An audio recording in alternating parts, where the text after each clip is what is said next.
Hi ಗುರು, ನಾನು ನಿಮ್ಮ ಹರ್ಷಿತ್ ಕುಮಾರ್. ನನ್ನ ಗೌಡ್ರು ಗುಳಿ ವ್ಲಾಗ್ಸ್ ಯೂಟ್ಯೂಬ್ ಚಾನಲ್ಗೆ ಸ್ವಾಗತ ಅಂತ ಹೇಳ್ತಾ, ನಾನಿವತ್ತು 2 ನ್ಯೂಸ್ ತಂದಿದ್ದೀನಿ. ಒಂದು ಕೆಟ್ಟದು ನ್ಯೂಸು, ಇನ್ನೊಂದು ಒಳ್ಳೆ ನ್ಯೂಸ್ ತಂದಿದ್ದೀನಿ, ಗುಡ್ ನ್ಯೂಸ್ ತಂದಿದ್ದೀನಿ. ಮೊದಲು ನಿಮಗೆ ಸ್ಯಾಡ್ ನ್ಯೂಸ್ ಹೇಳ್ತೀನಿ. ಸ್ಯಾಡ್ ನ್ಯೂಸು ಅದಕ್ಕಿಂತ ಮೊದಲು ಗುಡ್ ನ್ಯೂಸ್ ಆಮೇಲೆ ಹೇಳ್ತೀನಿ. ಮೊದಲು ನೀವು ಏನು ಮಾಡಬೇಕು ಅಂದರೆ, ನೀವು ಮೊದಲು ನನ್ನ ಯೂಟ್ಯೂಬ್ ಚಾನಲ್ ಮೊದಲನೇ ಸರಿ ನೋಡ್ತಿದ್ದೀರಾ ಅಂದರೆ ಫಸ್ಟು ನೀವೇನು ಮಾಡಬೇಕು ಅಂದರೆ ಸಬ್ಸ್ಕ್ರೈಬ್ ಮಾಡ್ಕೊಳ್ಳಿ. ಸಬ್ಸ್ಕ್ರೈಬ್ ಮಾಡಿಕೊಂಡು ಬೆಲ್ಲೈಕನ್ನ ಕ್ಲಿಕ್ ಮಾಡ್ಕೊಳ್ಳಿ. ಬೆಲ್ಲೈಕನ್ ಮಾಡಿಕೊಂಡು ನನ್ನ ವೀಡಿಯೋ ಚೆನ್ನಾಗಿತ್ತು ಅಂದರೆ ಒಂದು ಲೈಕ್ ಮಾಡಿ, ನಿಮ್ಮ ಫ್ರೆಂಡ್ಸ್ಗೆಲ್ಲ ಶೇರ್ ಮಾಡಿ ಅಂತ ಹೇಳ್ತಾ ಬನ್ನಿ ವೀಡಿಯೋ ಸ್ಟಾರ್ಟ್ ಮಾಡೋಣ. ವೆಯ್ಟ್ ವೀಡಿಯೋ ಸ್ಟಾರ್ಟ್ ಮಾಡೋಕ್ಕೆ ಮುಂಚೆ ಗುಡ್ ನ್ಯೂಸು ಲಾಸ್ಟಲ್ಲೇ ಹೇಳ್ತೀನಿ. ಬೇಡ, ಗುಡ್ ನ್ಯೂಸ್ ಲಾಸ್ಟಲ್ಲಿ ಹೇಳ್ತೀನಿ. ಏನಪ್ಪ ಗುಡ್ ನ್ಯೂಸ್ ಅಂದರೆ ಲಾಸ್ಟಲ್ಲಿ ಹೇಳ್ತೀನಿ. ಈಗ ನಿಮಗೆ ಸ್ಯಾಡ್ ನ್ಯೂಸ್ ಹೇಳ್ತೀನಿ, ಬನ್ನಿ ವಿಡಿಯೋ ಸ್ಟಾರ್ಟ್ ಮಾಡೋಣ. ನಾನು ಮನೆಗೆ ಹೋದಾಗ ಈ ರೀತಿ ನೋಡ್ತೀನಿ ಅಂತ ಅಂದ್ಕೊಂಡಿರಲಿಲ್ಲ. ಗೊತ್ತಿಲ್ಲ ಗುರು, ನಮ್ಮ ಮನೆ ಬಚ್ಚಲು ಮನೇಲಿ ಒಂದು ಅಳಿಲ್ ಮರಿ ಬಂದುಬಿಟ್ಟಿತ್ತು.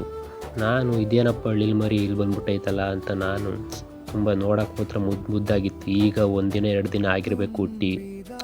ಮರಿ ಹಾಕ್ಬಿಟ್ಟು ಹೊಂಟೋಗೈತೆ ಹತ್ರಮ್ಮ ಎಲ್ಲೋ.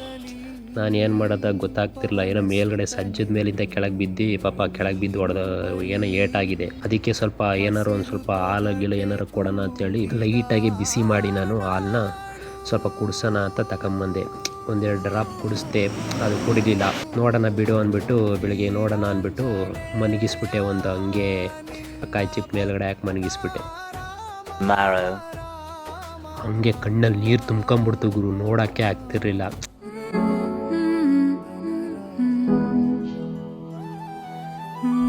ಆ ರೀತಿ ಪಾಪ ಜೀವ ಬಿಟ್ಬಿಟ್ಟಿತ್ತು. ಎಷ್ಟೇ ಪ್ರಯತ್ನ ಪಟ್ಟರು ಅದಾಗಲೇ ಆಲ್ರೆಡಿ ಸೋತೋಗಿತ್ತು. ಇನ್ನೇನು ಮಾಡೋಣ ಅಂಥೇಳಿ ನಾನು ಏನು ಮಾಡಿದೆ, ಪಾಪ ಅದನ್ನ ಊತಾಕೋಣ ಅಂಥೇಳಿ ನಮ್ಮನೆ ಪಕ್ಕದ ಕೆಳಗಡೆ ಖಾಲಿ ಸೈಟ್ ಐತೆ, ಅಲ್ಲಿ ಹೋಗ್ಬಿಟ್ಟು ಕ್ಲೀನಾಗಿ ಎಲ್ಲ ಸತ್ತೆ ಎಲ್ಲ ಕಿತ್ತಾಕಿ ಹಂಗೆ ಸ್ವಲ್ಪ ಮಣ್ಣೆಲ್ಲ ತಣ್ಣಗೆ ತೆಗೆದು ಮಣ್ಣೆಲ್ಲ ಚೆನ್ನಾಗಿ ಕ್ಲೀನಾಗಿ ತೋಡಿ ಮಣ್ಣು ತೆಗೆದುಬಿಟ್ಟು ಹಂಗೆ ಎಲ್ಲ ಕ್ಲೀನಾಗಿ ಹಂಗೆ ಸ್ವಲ್ಪ ಹೂವು ಹಾಕಿ ಹಂಗೆ ಮಣ್ಣು ಮಾಡಿದೆ ಗುರು. ಮಣ್ಣು ಮಾಡಿಬಿಟ್ಟು ಹಂಗೆ ಮೇಲ್ಗಡೆ ಒಂದು ಕ್ಲೀನಾಗಿ ಫುಲ್ಲೆಲ್ಲ ಮಣ್ಣು ಮಾಡಿ ಹಂಗೆ ಮೇಲ್ಗಡೆ ತುಳಸಿ ಗಿಡ ನೆಟ್ಟು ಸ್ವಲ್ಪ ಹಾಲು ತುಪ್ಪ ಬಿಟ್ಟು ಅದಕ್ಕೊಂದು ಶಾಂತಿ ಕೊಟ್ಟು ಹಂಗೆ ಸ್ವಲ್ಪ ನಮಸ್ಕಾರ ಮಾಡಿಕೊಂಡು ಎಲ್ಲರೂ 10 ಸೆಕೆಂಡ್ ಮೌನಾಚರಣೆ ಮಾಡೋಣ. ನಿಜ ಹೇಳಬೇಕು ಅಂದರೆ ಇಂಥ ಮುಗ್ಧ ಪ್ರಾಣಿಗಳು ನೋಡೋಕ್ಕೆ ಸಿಗೋದು ಕಡಿಮೆ. ಇವು ಬರೀ ಹುಲ್ಲು, ಸಣ್ಣ ಪುಟ್ಟ ಕ್ರಿಮಿಕೀಟಗಳು, ಕಡ್ಡಿ ಕಸ ಇಂಥವು ತಿಂದೇ ಜೀವನ ಪಡ್ತವೆ. ಮಾಮೂಲಿ ಒಂದು ಸಣ್ಣ ಬೀಜಗಳನ್ನೆಲ್ಲ ತಿಂದು ಜೀವನ ಮಾಡ್ತವೆ. ನಿಮಗೆ ಗೊತ್ತಾಗೋರು, ಪ್ರಪಂಚದಲ್ಲಿ ಲಕ್ಷಾಂತರ ಮರಗಳನ್ನು ಬೆಳೆಸುವುದಕ್ಕೆ ಕಾರಣ ಅಳಿಲ್ ಗುರು. ಯಾಕಂದರೆ ಇವು ಆಹಾರಕ್ಕೋಸ್ಕರ ಬೀಜಗಳನ್ನೆಲ್ಲ ಭೂಮಿಲಿ ಊತಿಡ್ತಾವೆ ಗುರು. ಮುಂದೊಂದು ದಿನ ಅದು ಮರ ಆಗಿ ಬೆಳಿತಾವೆ ಗುರು. ನೋಡು ಗುರು, ಅದು ಮಾಡೋ ಪ್ರತಿಯೊಂದು ಕೆಲಸನೂ ಯಾವುದಕ್ಕಾದ್ರೂ ಒಂದಕ್ಕೆ ಯೂಸ್ ಆಗುತ್ತೆ. ಇನ್ನು ಇದ್ರ ಬಗ್ಗೆ ಹೇಳಬೇಕು ಅಂದರೆ, ರಾಮಾಯಣದಲ್ಲಿ ರಾಮನಿಗೆ ಸೇವೆ ಮಾಡಿತ್ತು ಗುರು ಇದು. ಏನಪ್ಪ ಸೇವೆ ಅಂದರೆ, ರಾವಣ ಸೀತೆನ ಅಪಹರಿಸಿ ಹೊತ್ಕೊಂಡೋಗಿರ್ತಾನೆ. ಅದೇ ಟೈಮ್ಗೆ ಆಂಜನೇಯನು ಎಲ್ಲ ಸಿಕ್ಕಿರ್ತಾರೆ. ಆಂಜನೇಯ ಮತ್ತು ವಾನರ ಸೇನೆ ಎಲ್ಲರೂ ಸೇರಿ ಸೇತುವೆ ಕಟ್ತಿರ್ತಾರೆ. ನೀವೆಲ್ಲರೂ ಈ ಕತೆ ಕೇಳೇ ಇರ್ತೀರ, ಆದರೆ ಅದೇ ಸಮಯದಲ್ಲಿ ನಡೆದಿರೋ ಕತೆ ಇದು. ಆ ಸೇತುವೆ ಕಟ್ಟುವ ಸಮಯದಲ್ಲಿ ಈ ಅಳಿಲು ಏನು ಮಾಡುತ್ತೆ ಅಂದರೆ, ಹೋಗಿ ನೀರೊಳಗೆ ಮುಳುಗಿ ಆ ಮುಳ್ಳುಗಳನ್ನೆಲ್ಲ ತನ್ನ ದೇಹ ಮೈಮೇಲೆಲ್ಲ ಮೈಮೇಲೆಲ್ಲ ಮೆತ್ಕೊಂಡಿದ್ದೆಲ್ಲ ಮುಳ್ಳುಗಳನ್ನೆಲ್ಲ ಬಂಡೆ ಮತ್ತು ಕಲ್ಲುಗಳ ಮಧ್ಯದಲ್ಲಿ ಉಳಿದಿದ್ದ ಗ್ಯಾಪ್ಗಳನ್ನೆಲ್ಲ ಇದು ತುಂಬಿಸ್ತಾ ಇರ್ತದೆ. ಮತ್ತು ಸಣ್ಣ ಕಲ್ಲುಗಳನ್ನೂ ತಗೊಬಂದು ಇದು ತುಂಬಿಸ್ತಾ ಇರ್ತದೆ. ಇದನ್ನೆಲ್ಲ ನೋಡ್ದ ಆ ವಾನರ ಸೇನೆಗಳೆಲ್ಲ ಹೇಳ್ತಾರೆ, ನಮ್ಮ ಕಾಲು ಕೆಳಗೆ ಸಿಕ್ಕಿ ಸತ್ತೋಗ್ಬೇಡ, ಸೈಡ್ಗೆ ಹೋಗು ಅಂತ ಹೇಳ್ತಾರೆ. ಆದರೂ ಅಳಿಲು ಆ ಮಾತಿಗೆಲ್ಲ ಕಿವಿ ಕೊಡದೆ ತನ್ನ ರಾಮನಿಗೋಸ್ಕರ ನಾನು ಸೇವೆ ಮಾಡ್ತೀನಿ ಅಂತ 10 ರೂಪಾಯಿಗಾದ್ರೂ ಕೆಲಸ ಮಾಡ್ತಾ ಇರುತ್ತೆ. ಅದೇ ಟೈಮ್ಗೆ ರಾಮಗೆ ಗೊತ್ತಿಲ್ಲದೆ ಆ ಅಳಿಲು ಮೇಲೆ ಕಾಲಿಕ್ಬಿಡ್ತಾನೆ. ಗೊತ್ತಾಗಲ್ಲ. ಆದರೂ ಆ ಅಳಿಲು ಒಂಚೂರು ಸೌಂಡ್ ಮಾಡದೆ ಹಂಗೆ ಇರುತ್ತೆ. ಆ ರಾಮ ಮಾತ್ರ ಕಾಲಿಗೇನೋ ಸಿಕ್ತಲ್ಲ ಅಂಥೇಳಿ, ಕಾಲಡಿಲಿ ಏನೋ ಇದೆಯಲ್ಲ ಅಂಥೇಳಿ ಕಾಲೆತ್ತು ನೋಡಿದಾಗ ಕೆಳಗಡೆ ಅಳಿಲಿರುತ್ತೆ. ಆ ಅಳಿಲಿಗೆ ಹೇಳ್ತಾನೆ, ಯಾಕೆ ನೀನು ಯಾರನ್ನೂ ಕರೀಲೇ ಇಲ್ಲ ಸಹಾಯ ಮಾಡಿ ಅಂತ, ನೀನು ಯಾಕೆ ಮೌನವಾಗಿದ್ಯಾ ಅಂತ ಕೇಳಿದಾಗ ಹೇಳುತ್ತೆ, ಎಲ್ಲರೂ ಕಾಯೋ, ನೀನೇ ನನ್ನ ಮೇಲೆ ಕಾಲಿಕ್ಬೇಕಾದ್ರೆ ನಾನು ಇನ್ಯಾರನ್ನಪ್ಪ ಕರೀಲಿ ಅಂತ ಹೇಳುತ್ತೆ. ಇದನ್ನು ಕೇಳ್ದ ರಾಮ ಬೇಜಾರು ಮಾಡ್ಕೊತಾನೆ. ಏನಪ್ಪ ಮಾಡ್ತಿದ್ಯಾ ಇಲ್ಲಿ ನೀನು ಅಂತ ಕೇಳಿದಾಗ ಹೇಳ್ತಾನೆ, ನಾನು ನನ್ನ ಕೈಲಿ ಆದಷ್ಟು ಸೇವೆ ಮಾಡ್ತಾಯಿದ್ದೀನಿ. ಬಂಡೆಗಳ ಮಧ್ಯದಲ್ಲಿ ಉಳಿದಿರೋ ಗ್ಯಾಪ್ನೆಲ್ಲ ನಾನು ಮಳ್ಳು ಮತ್ತು ಸಣ್ಣ ಸಣ್ಣ ಕಲ್ಲುಗಳಿಂದ ಮುಚ್ತಾ ಇದ್ದೀನಿ ಅಂತ ಹೇಳ್ತಾನೆ. ಏನು ತುಕ್ ಮಾಡ್ತಾ ಇದೀಯ ಅಂತ ಕೇಳಿದಾಗ, ನಾನು ನಿನಗೋಸ್ಕರ ಅಳಿಲು ಸೇವೆ ಮಾಡ್ತಾಯಿದ್ದೀನಿ ಅಷ್ಟೇ, ಸಣ್ಣ ಸೇವೆ ಮಾಡ್ತಾಯಿದ್ದೀನಿ ಅಂತ ಅಷ್ಟೇ ಹೇಳ್ತಾನೆ. ರಾಮ, ನೀನು ಮಾಡ್ತಾ ಇರೋದು ಸಣ್ಣ ಕೆಲಸ ಅಲ್ಲ, ದೊಡ್ಡ ಕೆಲಸ.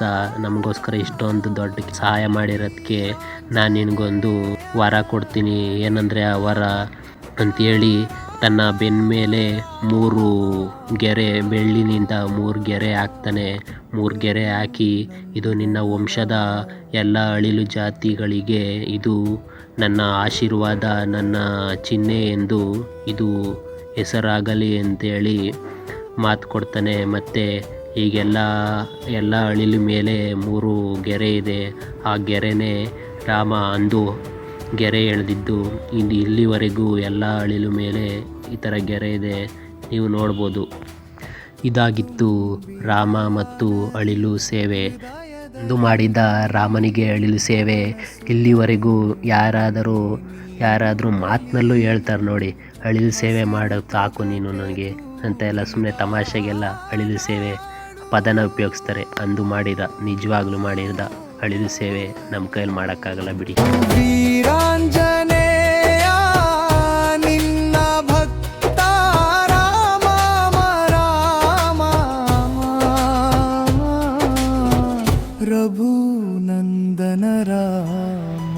ಇಲ್ಲಿವರೆಗೂ ವಿಡಿಯೋ ನೋಡಿದ್ರಿ. ನಮ್ಮ ಸ್ಟೋರಿ ನಿಮಗೆ ಯೂಸ್ಫುಲ್ ಆಗಿದೆ ಅಂತ ಅನ್ಕೊತೀನಿ. ಯೂಸ್ಫುಲ್ ಆಗಿದೆ ನಿಜವಾಗ್ಲೂ ಒಂದು ಲೈಕ್ ಮಾತ್ರ ಮಾಡಬೇಕು. ಮತ್ತು ಈ ವಿಡಿಯೋ ಬಗ್ಗೆ ನಿಮ್ಗೆ ಏನು ಅನಿಸಿಕೆ ಇದೆ ಕಮೆಂಟ್ ಮಾಡಿ ತಿಳಿಸಿ ಅಂತ ಹೇಳ್ತಾ, ಇನ್ನೂ ಹೆಚ್ಚು ವೀಡಿಯೋ ಮಾಡ್ತೀನಿ. ಇಂಥ ಒಳ್ಳೊಳ್ಳೆ ಕಂಟೆಂಟ್ಸ್ಗಳಿರೋ ವೀಡಿಯೋಗಳ ಮಾಡ್ತಿರ್ತೀನಿ.